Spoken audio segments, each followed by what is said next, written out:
36 जिल्हे, 36 बातम्या. News G9 Maharashtra. उत्तर तुमच्या प्रश्नांची.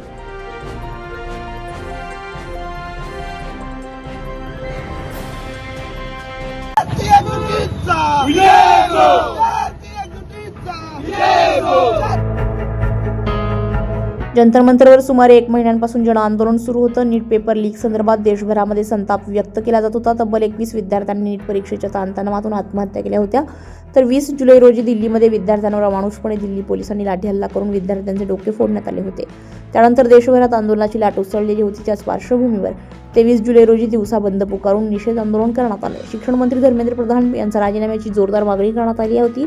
दरम्यान 25 जुलै रोजी दुपारी शिक्षण मंत्री प्रधान यांनी पंतप्रधान नरेंद्र मोदी यांच्याकडे राजीनामा सुपूर्द केल्यानंतर दिवसामध्ये फटाके फोडून जल्लोष साजरा करण्यात आला.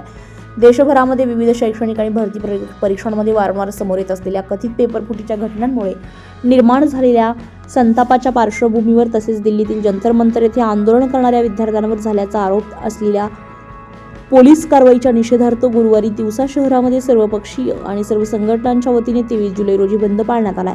या बंदला व्यापारी, विद्यार्थी, पालक, शिक्षक, शेतकरी, युवक, विविध सामाजिक संघटना तसेच सर्वसामान्य नागरिकांनी उत्स्फूर्त प्रतिसाद दिला. शहरातील बहुतांश व्यापारी प्रतिष्ठाने, बाजारपेठा आणि व्यावसायिक आस्थापना दिवसभर बंद ठेवून आंदोलनाला पाठिंबा दर्शवलेला होता. त्यानंतर दिल्लीमध्ये वेगाने घडामोडी घडल्या. पहिल्यांदा पंतप्रधान नरेंद्र मोदी सोशल मीडियावर सेल्फी व्हिडिओ करावे लागले. विविध आश्वासने देऊन आंदोलन संपवण्याचा त्यांनी प्रयत्न केला. मात्र दिल्लीतील जंतर मंतर विद्यार्थ्यांनी भीक घातली नाही. अखेर दिल्लीतील जनआंदोलन आणि देशभरामध्ये विद्यार्थ्यांसह पालक आणि सर्व राजकीय पक्षांच्या आंदोलनामुळे अखेर शिक्षण मंत्री धर्मेंद्र प्रधान यांनी शनिवारी राजीनामा दिलाय. त्यानंतर तिवसा येथे सर्वपक्षीय नेत्यांनी एकत्र येऊन फटाके फोडून जल्लोष साजरा केलाय.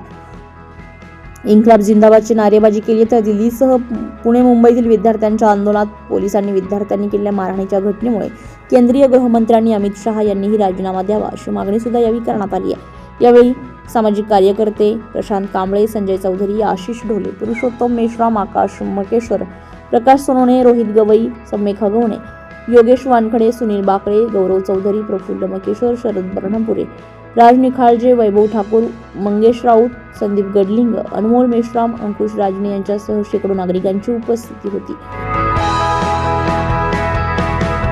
न्यूज G9 महाराष्ट्रासाठी नंदकिशोर मते, तिवसा.